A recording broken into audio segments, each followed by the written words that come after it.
انسان جب خدا کے حکم کو چھوڑ کر دوسرے لوگوں کے حکم ماننے لگتا ہے اور یہ خیال کرتا ہے کہ فلاں شخص بڑا آدمی ہے اور اس کی بات پکی ہوگی، یا فلاں شخص کے ہاتھ میں میری روٹی ہے اس لیے اس کی بات ماننی چاہیے، یا فلاں شخص بڑا صاحب اقتدار ہے اس لیے اس کی فرما برداری کرنی چاہیے، یا فلاں صاحب اپنی بد دعا سے مجھے تباہ کر دیں گے یا اپنی مہربانی سے جنت میں لے جائیں گے، اس لیے جو وہ کہیں وہی صحیح ہے، یا فلاں قوم بڑی ترقی کر رہی ہے اس کے طریقہ اختیار کرنے چاہیے،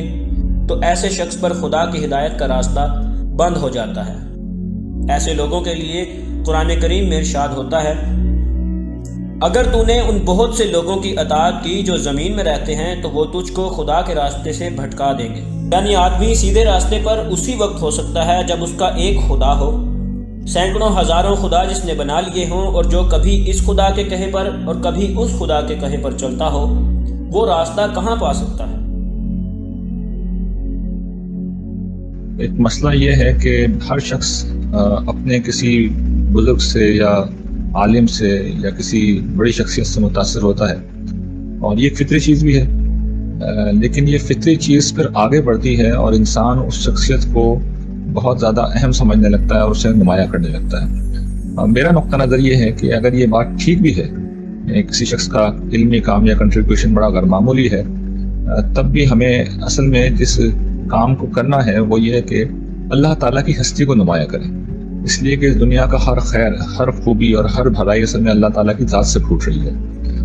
کوئی بڑا آدمی اگر پیدا بھی ہوتا ہے تو اصل میں اللہ تعالیٰ اسے فیسیلیٹیٹ کرتے ہیں، ان گنت اسباب و وسائل فراہم کرتے ہیں، تب کہیں جا کے کوئی ذہین آدمی، کوئی نکترس آدمی جو ہے کوئی بڑا کنٹریبیوشن کرتا ہے۔ تو ایسے سارے مواقع کے اوپر اللہ تعالیٰ کے پس منظر میں پھر ان لوگوں کا ذکر ہونا چاہیے۔ اللہ تعالیٰ سے مائنس کر کے اگر آپ ان لوگوں کو بیان کریں گے تو میرے خیال میں پھر شخصیت پرستی پیدا ہونا لازمی ہے۔ انسانوں کا اعتراف ہونا چاہیے لیکن بڑائی اللہ ہی کی بیان کرنی چاہیے۔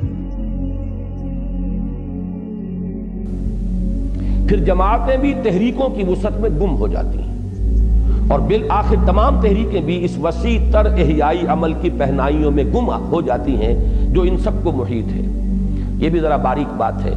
عام لوگوں میں شخصیت پرستی کا مادہ ہوتا ہے۔ کوئی ایک شخص ہے، اس کی تحریر تقریر پسند آ گئی، اب اس کی شخصیت کا نقش، اس کی عظمت دل پر قائم ہوئی، اب وہی سب کچھ نظر آ رہا ہے، مجدد اعظم بھی وہی ہے، اور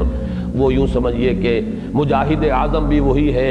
سب کچھ اسی میں نظر آتا ہے۔ تو اس سے شخصیت پرستی کی لالچ شروع ہوتی ہے۔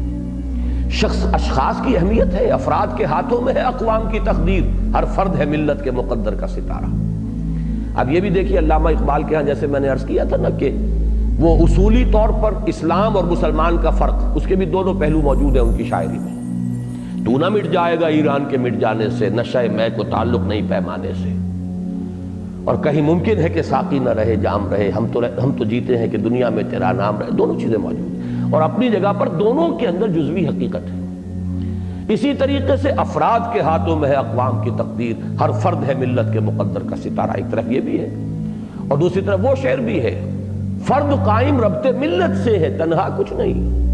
موج ہے دریا میں اور بیرون دریا کچھ نہیں۔ یہ دونوں بھی اپنی اپنی جگہ پر حقیقتیں ہیں، یا ایک حقیقت کے دو اسپیکٹس ہیں،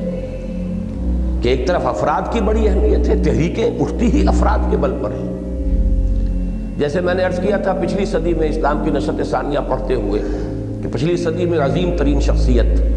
جو مغربی استعمار کے خلاف برسر کار آئی ہے، میدان میں آئی ہے، وہ جمال الدین افغانی کی تھی۔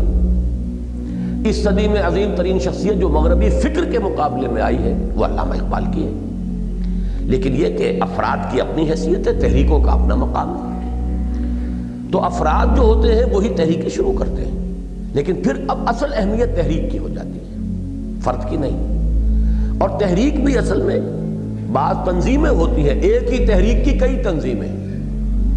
جیسے جماعت اسلامی ہے تو اس کی ایک مین باڈی ہے، پھر اسلامی جمعیت طلبہ ہے، اسلامی جمعیت وکلاء ہے، تنظیم اساتذہ ہے، لیبر کا معاملہ ہے، کسان بورڈ ہے، یہ تنظیمی چھوٹے چھوٹے سے حصے ہیں، لیکن وہ تحریک تو ایک ہی ہے، ایک ہی تحریک کے اجزاء ہیں۔ تو افراد، پھر جماعتیں یا تنظیمیں، پھر تحریک، اور پھر تحریک بھی کوئی ایک نہیں چل رہی ہے ایک وقت میں، بہت سی تحریکیں ہیں، ان سب کو جمع کیجئے تو وہ امت کا مجموعی احیائی عمل ہوگا۔ تو اس طریقے سے اپنے مینٹل ہورائزن کو وسیع کرنے کی ضرورت ہے۔ ماضی میں ان حقائق کے پیش نظر نہ رہنے کے باعث بہت سے لوگوں کے دلوں میں مہدی موعود یا مجدد کامل بننے کا شوق پیدا ہوتا رہا۔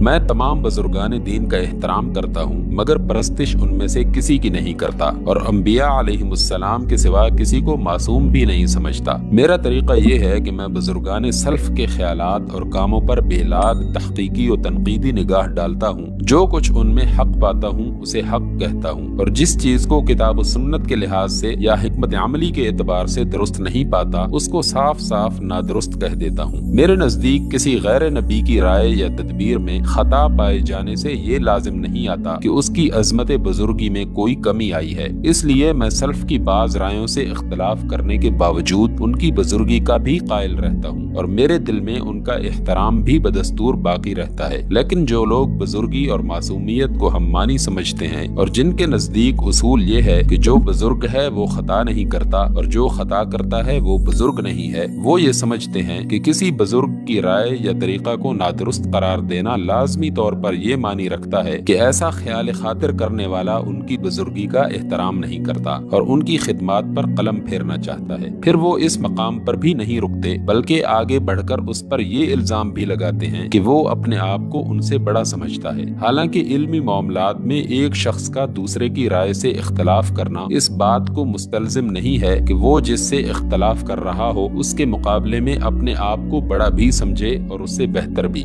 امام محمد اور امام ابو یوسف نے بکثرت معاملات میں امام ابو حنیفہ کی رائے سے اختلاف کیا ہے، اور ظاہر ہے کہ یہ اختلاف یہی معنی رکھتا ہے کہ وہ مختلف معاملات میں اپنی رائے کو صحیح اور امام صاحب کی رائے کو غلط سمجھتے تھے۔ لیکن کیا اس سے یہ بھی لازم آتا ہے کہ یہ دونوں حضرات امام ابو حنیفہ کے مقابلہ میں اپنے آپ کو افضل سمجھتے تھے؟